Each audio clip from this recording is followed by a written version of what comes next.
good-looking group. We're so thankful for you coming. Yeah, exactly. Right. We're so thankful for you coming here. We need, you know, our country's revolution got started with a few people. And it takes movers and shakers like you who give up a Saturday and come to something that is as important as this conference. So, moving right along, I'd like to introduce our next speaker. Our topic is, what does the Bible have to say about globalism? Let me just say a few words about RoseAnn Salanitri. RoseAnn was a court reporter by trade and a former Christian bookstore owner. She's a well-respected Bible teacher. She co-founded Christian Science Alive, a nationally known creation science ministry, and Veritas Christian Academy, a Christian high school. She also serves as contributing editor for the New Jersey Family Policy Council's Family Magazine and has authored a creation science and children's book. RoseAnn has co-hosted a radio TV show with the Reverend Dr. Gloria Harris and a political commentary show with Senator Richard LaRosa. She's also editor and co-founder of Conservative News and Views, an online newspaper. In 2009, she organized and founded the Sussex Tea Party's Patriots. Presently, RoseAnn is president of New Jersey Tea Party Caucus and a charter member of the American Tea Party Congress. So please give a welcome to RoseAnn Salanitri.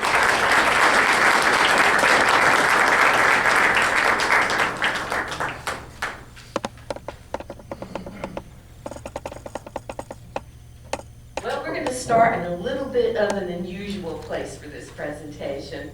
It's Everything Old is New Again, and why I chose that title is because we're going to go into the historical book of the Bible that talks in Genesis, that talks about the Tower of Babel, and then we're going to go to a couple of verses in Daniel and Revelation. Now, when you say Revelation, don't get too scared. We can understand what it says, and you're going to also find a very unique way of understanding symbolism in the Bible that people have told you you will have to guess at. So hopefully it's going to bless you in several ways. So we're going to start with Everything Old is New Again, Agenda 21, the New World Order, where biblical prophecy and current events collide. So somewhere along the line, whether it be church or somewhere else, I'm sure you've heard about the Tower of Babel. Everybody hear about the Tower of Babel? Yeah, okay. You can read about it in Genesis chapter 11. Now, it started, the Tower of Babel commenced after the period of Noah's flood. People began worshiping, let me go back to that. They began worshiping their achievements, this is important, rather than worshiping God. Sound familiar? Yeah. It gives us insight into the human behavior and our lust to exalt ourselves above God. And when we do this, we turn away from God. And these are the same traits that happened in the Garden of Eden. Do you remember what the devil told, or the serpent told Adam and Eve? You can be like God, right? We exalt ourselves above God. Genesis 11:4b reads, "Let us make a name for ourselves, lest we be scattered abroad over the face of the whole earth." Now, why do I have that highlighted? Because that's a very interesting concept. And when I say everything old is new again, we still have that tendency, right? One of the objectives in building the Tower of Babel was to avoid being scattered over the whole earth. Today, right, many feel the same way. We live in cities, we live in suburban areas, and if you live like where I am, in northwest corner of New Jersey, is semi-rural. And even in our semi-rural community, we still have neighborhoods. Very few people live totally isolated. United Nations Agenda 21 promotes this in its goal to herd all humans into housing clusters in designated zones, whether you want to live there or not. So it's called stack 'em and pack 'em housing. And it can look many ways. You could look like that top picture, where it could be multi-levels, and you have your stores on the lower levels, and then you have your living quarters on top.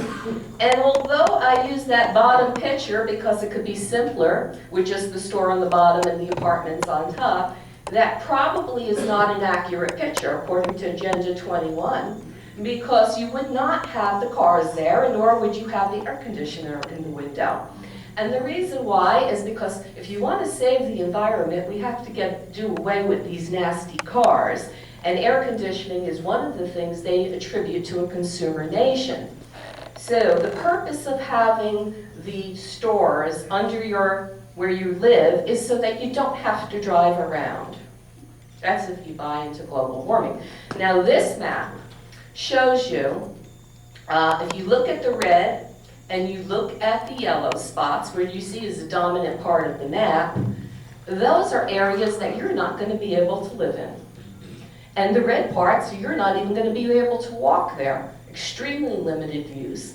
And it's harder to see, but the turquoise areas, and it's unfortunately they did it in turquoise, it's hard to see on the map, is where we will be allowed to live.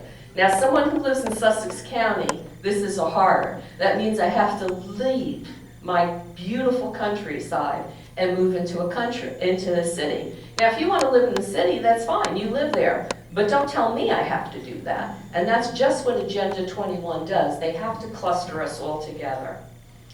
In Genesis, we are told that at the time of the Tower of Babel, there were one people, one language, but they did not use that unity to glorify God. Instead, they glorified their own strength. They thought that since they were all joined together, that gave them power. As a result, God confused their language and he scattered them over the whole earth. Now, Genesis 11 is the only account of one world government gone awry. Genesis 11 gives us a historical account. This is when we attempted it, and this is why it failed, and this is what God has to say about it. But there's other prophetic accounts that tell us about a time in the future where we will once again be attempting this. Daniel 7:23 states, "The fourth beast shall be a fourth kingdom on earth, which shall be different from all the other kingdoms, and shall devour the whole earth. Trample it and break it in pieces." Now just think about that whole earth part. Daniel lived between 500 and 600 years before Christ.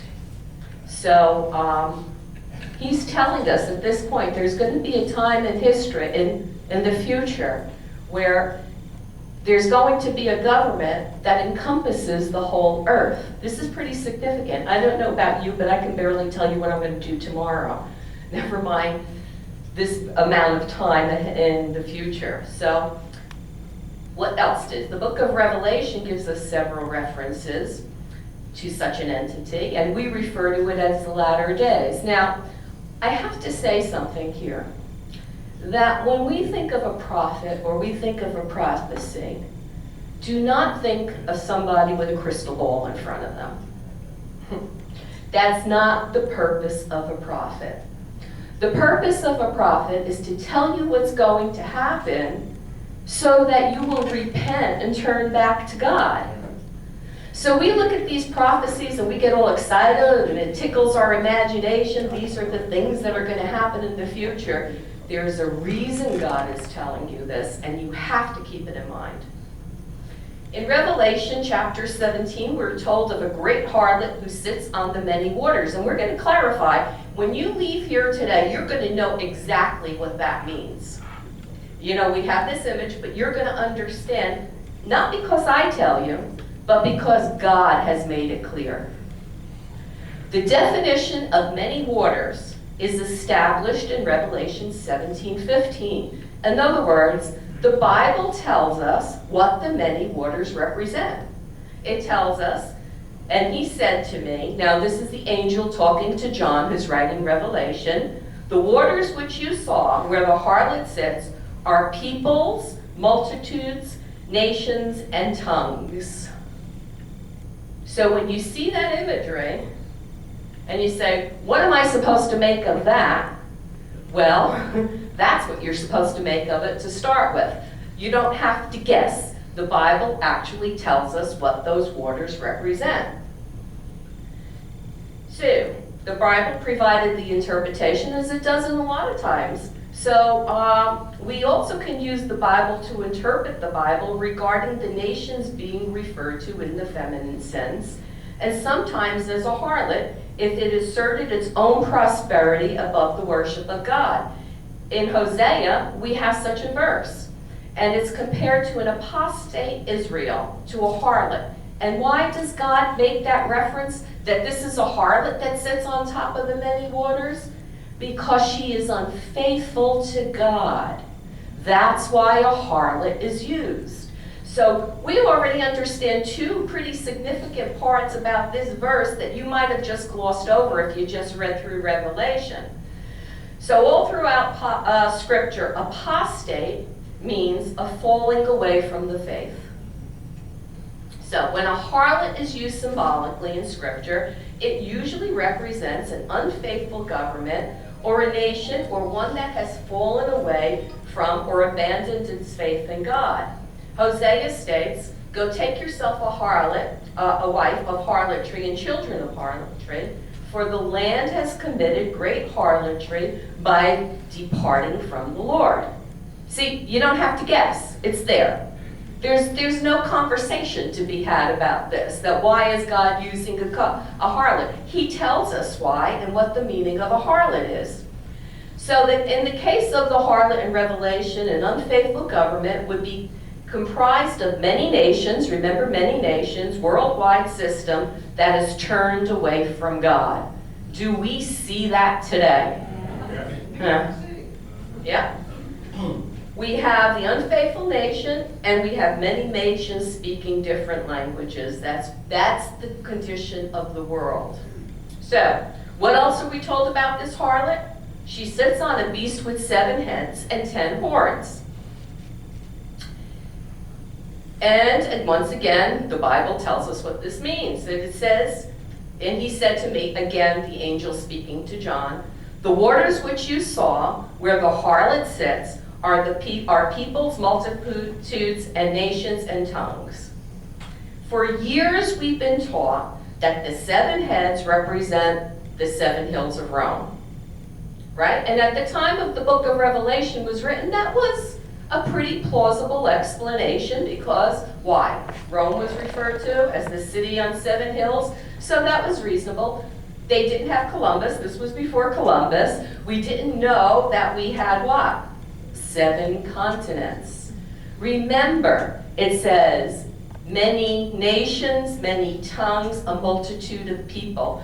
I think this is a more reasonable interpretation of the 7 heads and where this woman sits, because it fits in the context of the verse. So, it's clear that the many waters referred to represent the nations of the world. But we are also told that the beast has 10 horns, or 10 kings, that the woman hate the woman. So, what can we think of that? Daniel says, "I watched then, because of the pompous words which the horn was speaking." This horn's speaking to Daniel. Well, unless you live in a Dr. Doolittle type of universe, only people speak, right? So, if the little horn is a person, then the other horns must be people as well. You're probably wondering, what does all this have to do with Agenda 21? Plenty. To recap, the Genesis in Babylon was one world government, right? So, and the harlot represents an unfaithful nation. And the many waters consist of a worldwide government. So let's go back to the harlot. And on her forehead was written a name, mystery. That word mystery is important. Babylon the Great, the mother of harlots and the abominations of the earth. And we'll go into why mystery is important. According to sources, a mystery is the hidden eternal plan of God that is being revealed to God's people in accordance with his plan. Wow. It's supposed to be a secret, something we don't know that we have to delve into. That's not what we're told. we're told that God's people will understand this mystery. So, in the Old Testament, a mystery only appears in the verses of Daniel. Whoops, there we go. In the New Testament, mystery refers to a secret that is revealed by God to his servants through his Spirit. That means if it's a mystery to the rest of the world, or an open secret, in a sense. A secret to the rest of the world, but something that is revealed to God's servants. Therefore, because Babylon is a mystery in the Revelation verse, it is not the obvious or the physical location of Babylon, which we have known for quite some time is modern-day Iraq. It's a mystery. The whole world knows that Babylon is modern-day Iraq. That is not a mystery. It's something that has to be revealed to God's kids. So since the context of the verse speaks about a one-world government, it would be logical to interpret this Babylon as symbolically representing the one-world government established in Genesis. You see the connection, the one-world government and the Babylon. And when he's talking about Babylon being a secret. So, Mystery Babylon may have been a secret yet to be revealed when John wrote Revelation, but today we're seeing that revelation unfold before our very eyes.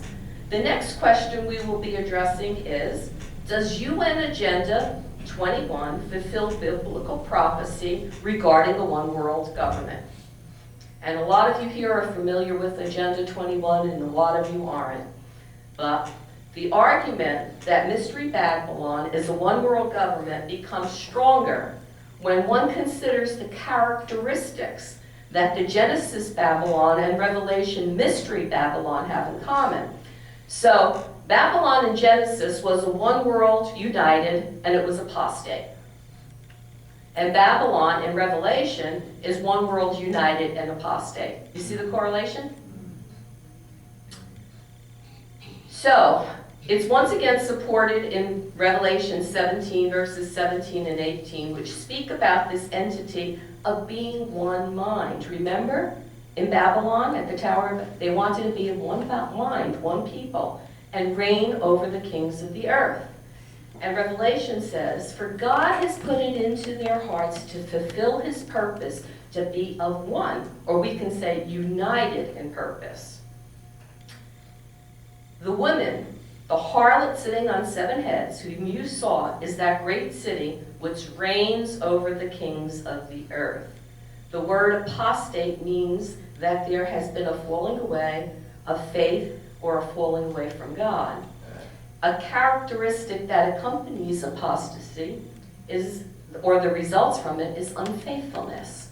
Man, I mean, that's what we're talking about here this morning, right? How our country is falling so far away from God. I mean, we need to stand up, and we need to stand up now. Up, Frank? Abort. What do I do? Oh, I say it. No results. Let's try this. Okay.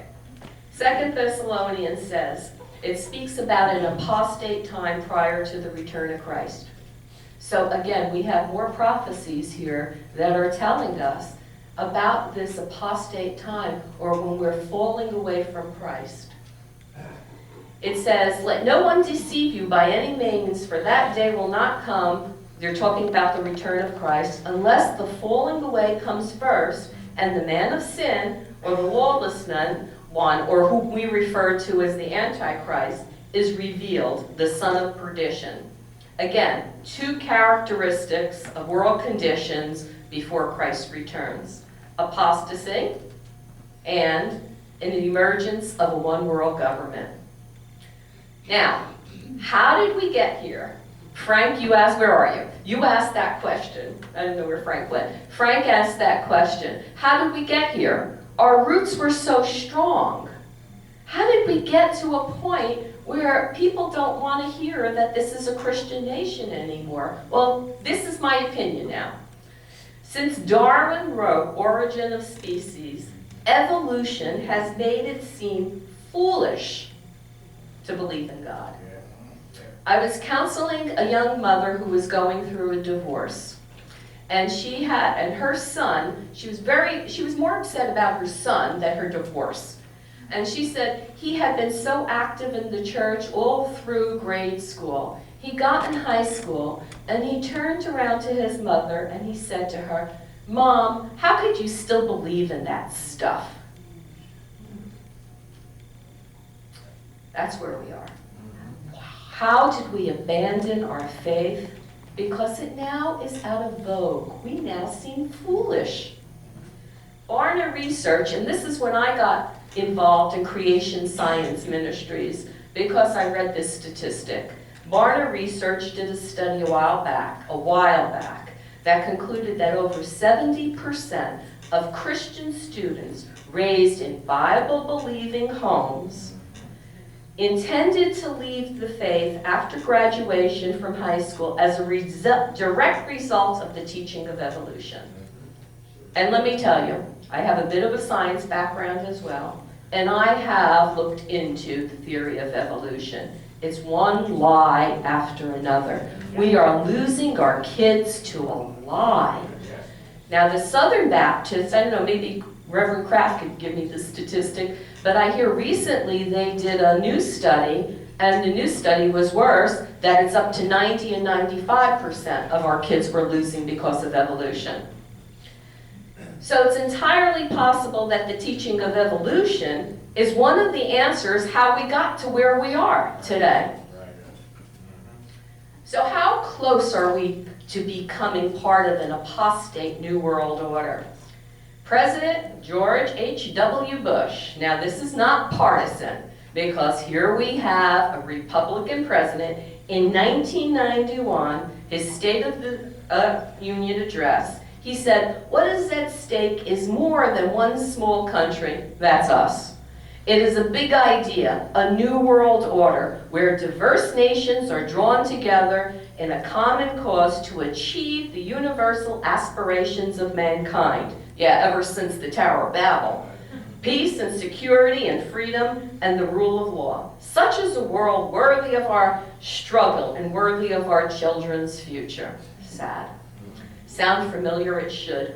It's pretty much the same vision that the one world order at the time of Babel promoted. Very, very similar.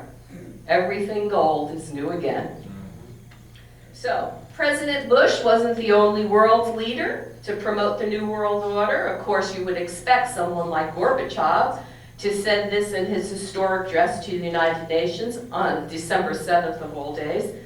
Further global progress is now possible only through a quest for universal consensus. Universal consensus, think about that, what that means. In the movement towards a new world order. They're not hiding this anymore. Now, President Bush, at his summit meeting in September in 1990 with Soviet President Gorbachev, said that the foundation for the New World Order would be laid in Helsinki, and he went on to say that it would be established under the United Nations. United Nations, Agenda 21. We need to make these connections. In September 1994, we're going to hear another quote from him. David Rockefeller said, "We are on the verge of a global transformation. All we need is the right major crisis, and the nation will accept the New World Order." Who else wanted to transform us, fundamentally transform us? Did we hear this before? And did we hear something about all we need is the right crisis? So, you know, these guys must be communicating with each other, wouldn't you think? Yeah. This is, Frank also asked, he made a couple of statements. He said that you could find in the New York Times articles before 1950, all right, with sermons that were actually printed. Well, in 1991, I want you to keep that in mind, 1950, this is 1991 that Rockefeller is making this statement in bottom. It's a long, we're going to dissect it a little bit and then go back to it because it's a long statement. "We are grateful to the Washington Post, Remember these names when next time you go and buy a paper. The Washington Post, the New York Times, Time Magazine, and other great publications whose directors have, I better put on my glasses, excuse me, attended our meetings and respected their promises of discretion for almost 40 years. This is 1991. When does that bring us back? 1951. The last time you could get a sermon printed that Frank could find in the New York Times was what? 1950. Does this explain something? And I'll tell you what else. How many have asked, well, we have all this information on the New World Order and Agenda 21. Why isn't it being reported in the newspapers? There we go. Right? In the words of President Reagan, there we go again. It's absolutely clear. I didn't make this up. This is a quote from David Rockefeller. He's actually telling us why we don't see these things reported in the newspaper, because they respected their promises of discretion for almost 40 years. He goes on to say, it would have been impossible for us, these elitists, to develop our plan for the world if we had been subjected to the lights of publicity during those years. But the world is now more sophisticated, more apostate, and prepared to march towards a world government. The supranational, above the national, sovereignty of an intellectual elite and world bankers is surely preferable to the national auto-determination practiced in the past. What is national auto-determination? Our Constitution, our national sovereignty, where we get to determine our government. I better hurry up through here, because it would have been impossible, he said, to develop their plan for the world if they had been subjected to the lights of publicity. Now let's go back. So the supranational sovereignty of an intellectual elite. I want to go back to that. Could it be that they are, and the world bankers that Rockefeller is referring to, are the 10 horns of the beast that the woman is sitting on? Does it make sense? New world order, right? Many nations, and then there's these 10 kings. So, in light of prophecies regarding the New World Order, some believe we should just roll with the punches and accept what we cannot change. I mean, I can't tell you how many people have told me, it's prophesized, what are you going to do about it? We know these things are coming, so sure, just roll up in a ball and play dead. But participating in such an apostate movement is not something that any Christian should tolerate. Right? If we seek the heart of God, those things that displease Him should displease us as well. I'll leave that decision between you and God. The only purpose of this presentation is to point out the biblical importance of one world government and where we currently stand in history regarding that government. However, there are 2 more questions that need to be asked. Revelation 4:4 states, and another horse, fiery red, went out, and it was granted to the one who sat on it to take peace from the earth, and that people should kill one another, and there was given to him a sword. I want you to remember that sword. Ezekiel 33 says, now I hope you're ready for this. When I bring the sword upon the land, and the people of the land take a man from their territory and make him their watchman, when he sees the sword coming upon the land, if he blows the trumpet and warns the people, then whoever hears the sound of the trumpet and does not take warning if the sword comes and takes him away, his blood shall be on his own head. In other words, they've been warned, they didn't listen, he's responsible for his fate. He heard the sound of the trumpet, but did not take warning. His blood shall be upon himself. But he who takes warning will save his life.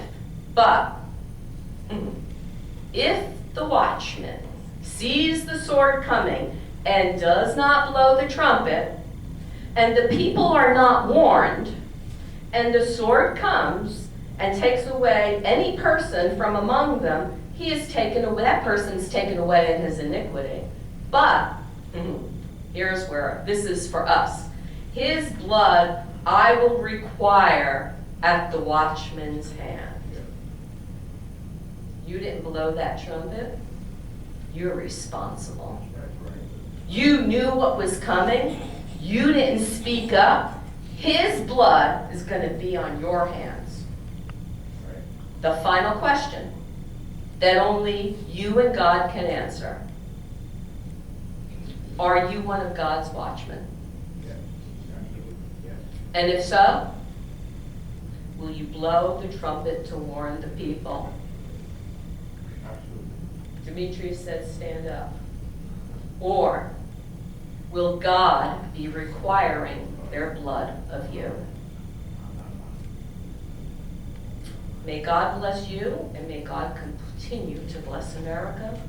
If you want to find out more about Agenda 21, go to our website, NJT Party Caucus. We have a tab on Agenda 21, and we could refer you to different links to find out more about it. Thank you.